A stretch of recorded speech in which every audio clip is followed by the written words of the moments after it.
Bienvenidos a su programa La Fe al Aire. Cordial saludo para todos nuestros oyentes. Hoy en este episodio les venimos a compartir sobre la Sagrada Escritura, concretamente del Antiguo Testamento. Recordemos que este mes es el mes de la Sagrada Escritura. Pero antes vamos a iniciar escuchando la palabra de Dios e iniciamos en el nombre del Padre, del Hijo, del Espíritu Santo. Amén. Invoquemos la presencia del Espíritu Santo.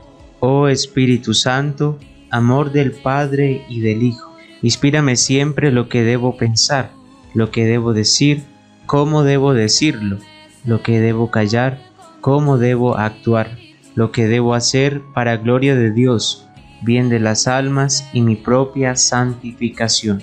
Espíritu Santo, dame agudeza para entender, capacidad para retener, método y facultad para aprender, sutileza para interpretar, gracia y eficacia para hablar. Dame acierto al empezar, dirección al progresar y perfección al acabar. Amén. Del libro de Esdras. Yo, Esdras, a la hora de la ofrenda de la tarde, salí de mi abatimiento y con mi vestidura y el manto rasgados, me arrodillé, extendí las palmas de mis manos hacia el Señor mi Dios y exclamé: Dios mío, estoy avergonzado y confundido. No me atrevo a levantar mi rostro hacia ti, porque nos hemos hecho culpables de numerosas faltas, y nuestros delitos llegan hasta el cielo. Desde la época de nuestros padres hasta hoy hemos pecado gravemente.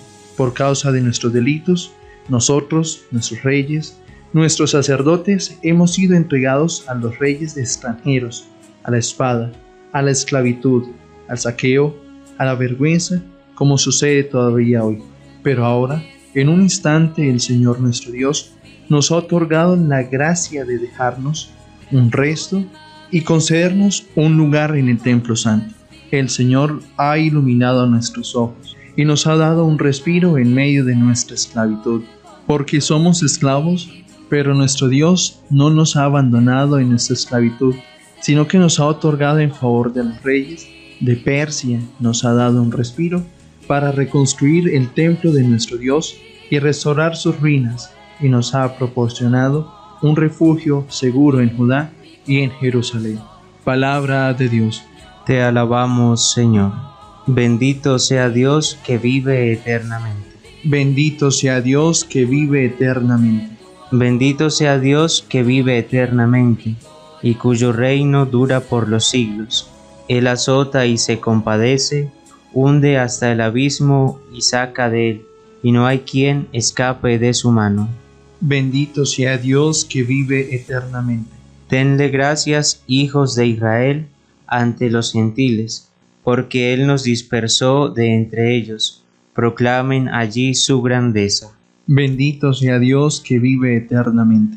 Ensálcelo ante todos los vivientes, que Él es nuestro Dios y Señor, nuestro Padre por todos los siglos. Bendito sea Dios que vive eternamente. Él nos azota por nuestros delitos, pero se compadecerá de nuevo y los congregará de entre las naciones, por donde están dispersados.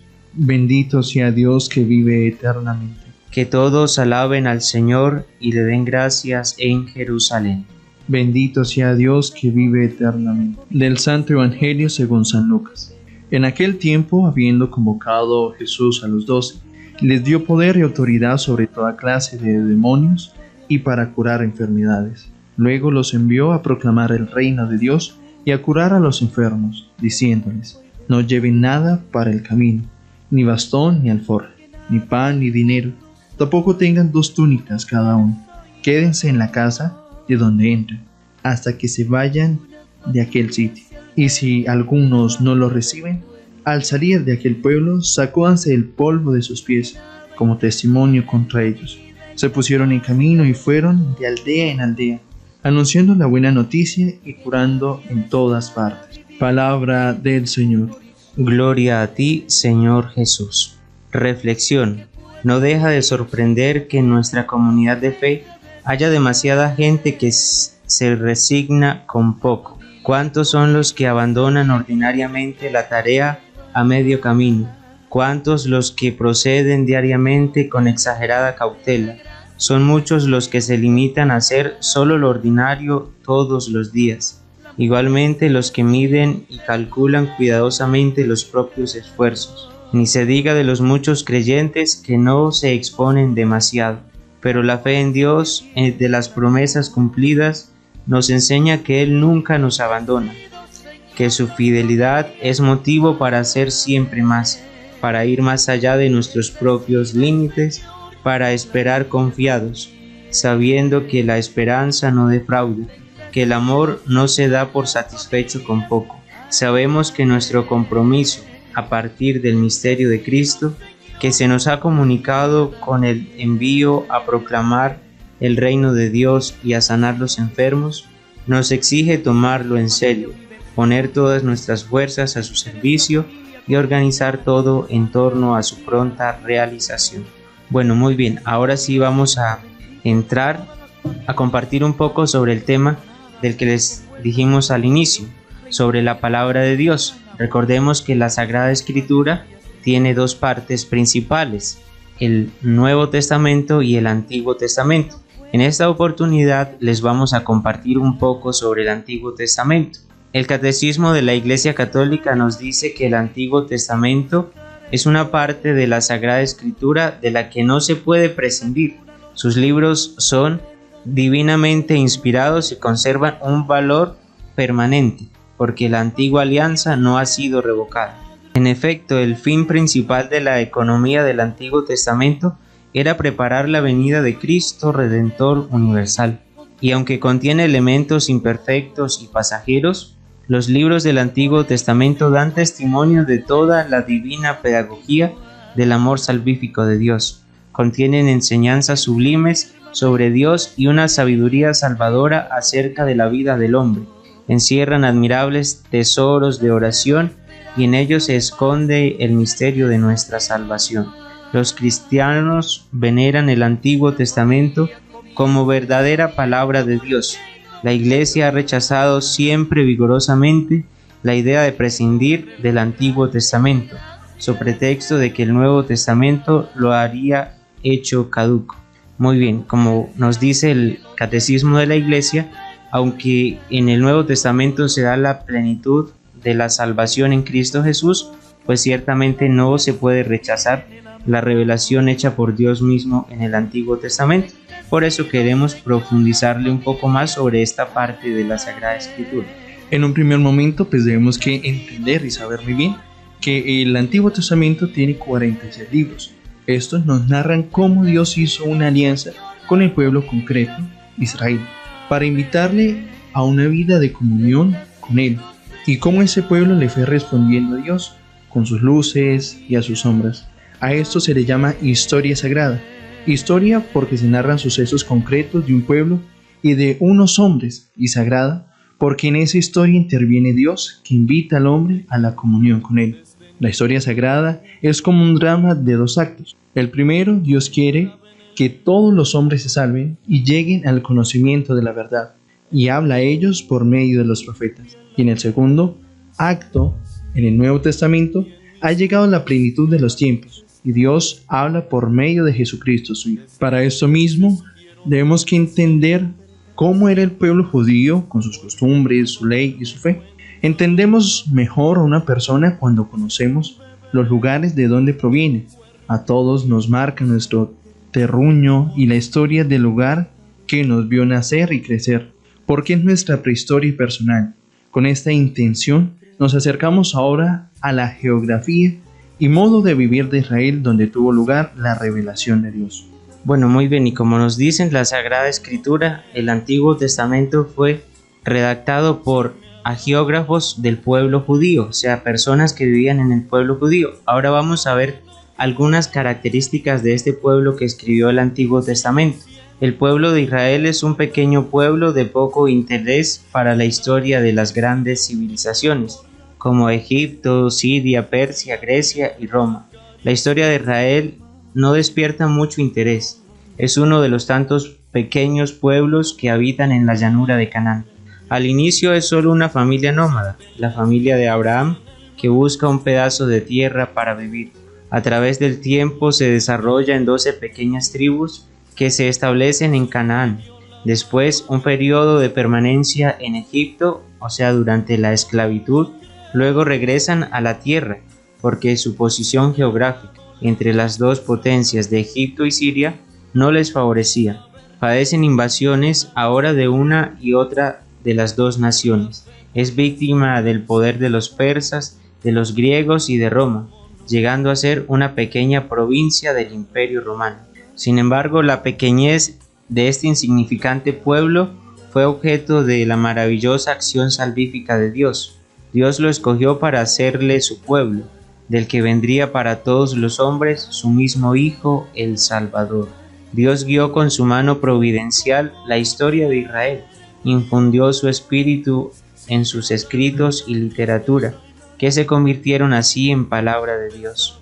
El pueblo de Israel no vivió solo y aislado del mundo, sino que anduvo errante desde Mesopotamia a Egipto y tuvo estrechas relaciones con otros pueblos como los asirios, arameos, fenicios. El país de la Biblia se sale pues de los límites propios de Palestina y abarca la zona que se denomina la Media Luna Fértil. Esa región iba desde el Nilo hasta el Golfo Pérsico, pasaba por el Mediterráneo, Palestina y Siria, seguía el curso de los ríos Tigris y Éufrates, a través de Mesopotamia, formando así una media luna perfecta. A este pueblo escogido se le han dado diversos nombres. El pueblo hebreo, en un primer momento, la palabra hebreo deriva de Eber, antepasado de Abraham, por tanto designaba en principio a otros pueblos y no solo el pueblo elegido por Dios. Por ejemplo, los moabitas y los amonitas también eran hebreos. Segundo nombre, pueblo israelita.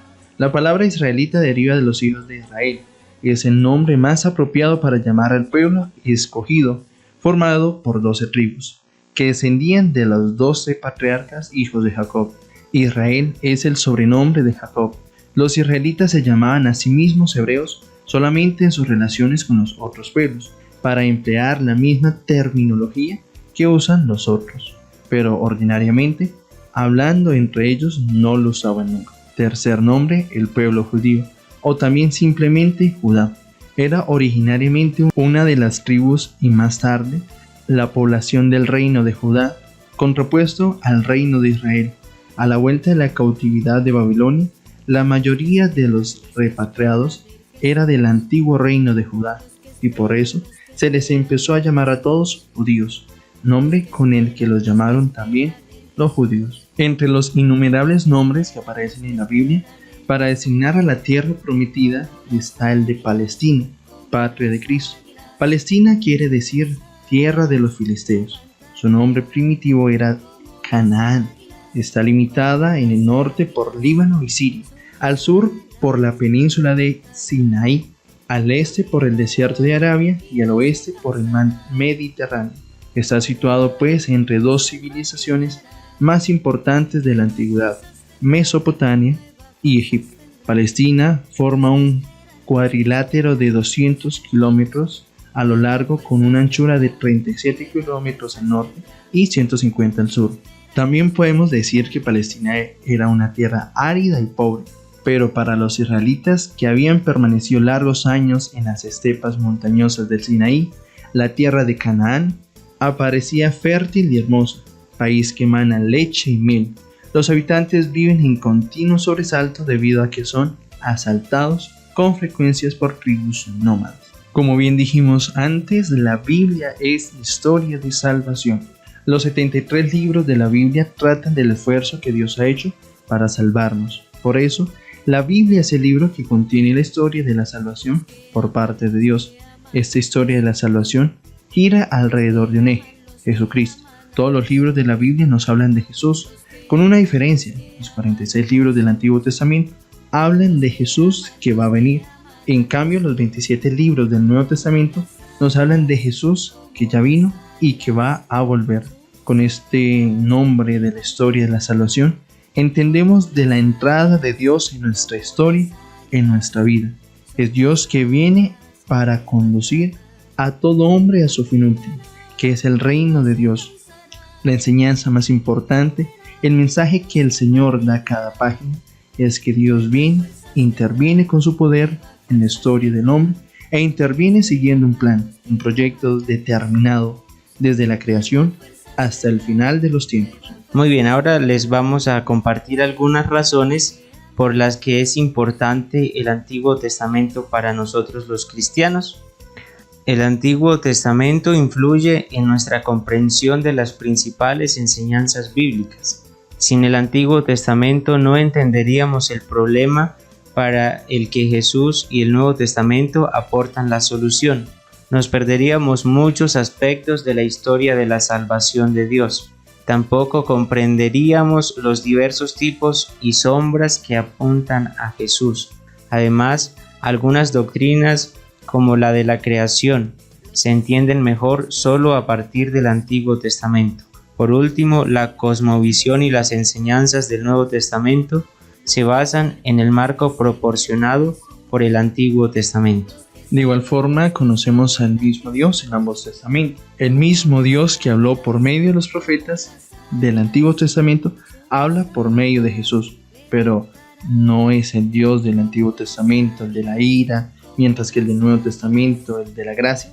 No exactamente. En resumen, Dios muestra su ira tanto en el Nuevo Testamento como en el Antiguo, y el Antiguo está lleno de manifestaciones de la gracia salvadora de Dios. Ciertamente hay numerosas expresiones de la justa ira de Dios en el Antiguo Testamento, del mismo modo que hay manifestaciones masivas de la misericordia comprada con sangre en el Nuevo. Sin embargo, lo importante es reconocer que nos encontramos con el mismo Dios en el Antiguo Testamento y en el Nuevo. Por otra parte, el Antiguo Testamento anuncia las mismas buenas nuevas que nosotros disfrutamos. Pablo resalta que el Señor ya había prometido por medio de sus profetas en las Sagradas Escrituras el poderosísimo Evangelio de Dios. El más destacado de estos profetas fue Isaías, quien anticipó el día en que el siervo real de Yahvé, es decir, el Mesías, anunciaría la reconfortante buena nueva a los pobres y quebrantados. La lectura del Antiguo Testamento, por tanto, es uno de los medios que Dios nos ha dado para comprender mejor el Evangelio y deleitarnos en él. En el Antiguo y en el Nuevo Testamento, Dios nos llama al amor y aclaran cómo se ve el amor. Al igual que con Israel, el Señor nos llama a los cristianos a una vida caracterizada por el amor. Sin embargo, ahora da a todos los miembros del nuevo pacto la capacidad de hacer lo que ordene. Como afirmó el mismo Moisés, la ley del antiguo pacto exigía un amor que abarcaba toda la vida, y los cristianos de hoy pueden obtener caridad a partir del Antiguo Testamento sobre el amplio impacto del amor en toda la vida. Jesús no vino a dejar de lado el Antiguo Testamento, sino a cumplirlo. Lejos de dejar de lado el Antiguo Testamento, Jesús incitó en que había venido a cumplirlo y resaltó que las enseñanzas del Antiguo Testamento seguían siendo relevantes para sus seguidores. Hay mucho para decir sobre este texto, pero lo que es importante señalar es que aunque era del Antiguo Pacto que ha llegado a su fin, el Antiguo Testamento sigue siendo relevante para nosotros por la forma en que, a nuestra manera, el carácter de Dios señala las excelencias de Cristo y nos relata el alcance del amor en todas sus facetas. Tengamos presente que fue Jesús mismo quien nos dijo que todo el Antiguo Testamento apunta a Él, hacia Él. Jesús mismo dijo: ustedes examinan las Escrituras porque piensan tener en ellas la vida eterna, y son ellas las que dan testimonio de mí. Luego, tras su resurrección, abrió la mente a sus discípulos para que comprendieran las Escrituras y les dijo: así está escrito, que el Cristo padecerá y resucitará de entre los muertos al tercer día, y que en su nombre se predicará el arrepentimiento para el perdón de los pecados a todas las naciones, comenzando desde Jerusalén. Una comprensión adecuada del Antiguo Testamento llevará a escuchar en él el mensaje de un Mesías sufriente y resucitado, además de la misión que su vida generaría. Y como si fuera poco, los autores del Nuevo Testamento esperan que leamos el Antiguo Testamento, porque el Nuevo Testamento a menudo cita el Antiguo Testamento en formas que nos llaman a mirar el contexto original. Para ponerles un ejemplo, el evangelista según San Mateo retrata la tribulación y el triunfo de Cristo en la cruz evocando al Salmo 22 muchas veces. Jesús cita el Salmo 22 cuando declara: Dios mío, ¿por qué me has abandonado? Al afirmar: y habiendo crucificado a Jesús, se repartieron sus vestidos echando a suertes, el evangelista según San Mateo sigue aludiendo al Salmo 22 y 18. Me horadaron las manos y los pies, se reparten entre sí mis vestidos, y sobre mi ropa echan suertes. Para comprender plenamente sus palabras, los autores del Nuevo Testamento nos remiten al Antiguo Testamento mediante sus citas y alusiones. Para terminar, San Pablo exige que los líderes de la Iglesia prediquen el Antiguo Testamento. Es significativo que Pablo se refiriera al Antiguo Testamento cuando habló de las Sagradas Escrituras, que pueden dar a una persona la sabiduría que lleva a la salvación, y de la Escritura, que es inspirada por Dios y útil. Conocer este hecho nos ayuda a entender su encargo. En resumen, Pablo creía que los cristianos como Timoteo necesitaban predicar el Antiguo Testamento para proteger a la Iglesia de la apostasía.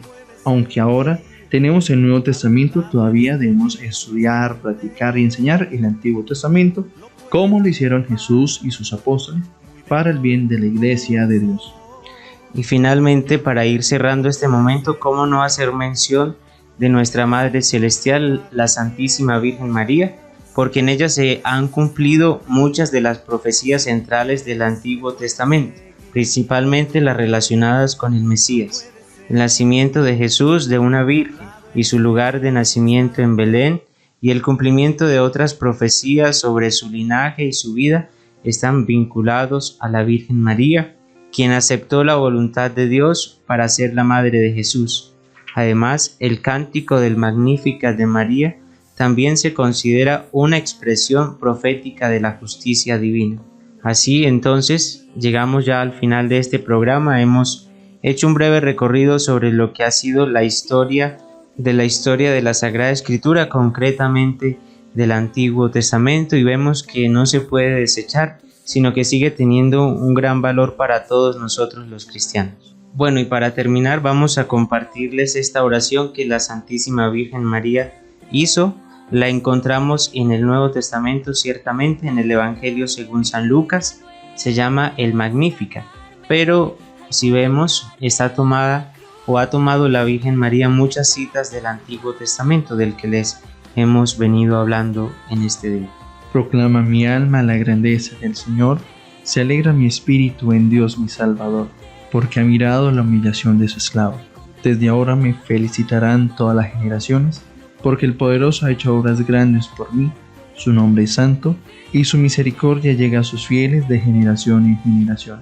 Él hace proezas con su brazo, dispersa a los soberbios de corazón, derriba del trono a los poderosos y enaltece a los humildes. A los hambrientos los colma de bienes, y a los ricos los despide vacíos. Auxilia a Israel su siervo, acordándose de su misericordia, como lo había prometido a nuestros padres, en favor de Abraham y su descendencia por siempre. Gloria al Padre, al Hijo y al Espíritu Santo, como era en el principio, ahora y siempre, por los siglos de los siglos. Amén. Que el Señor Todopoderoso nos bendiga a todos en el nombre del Padre, del Hijo, del Espíritu Santo. Amén. Este es un programa desde el Seminario Conciliar San Carlos Borromeo de San Gil.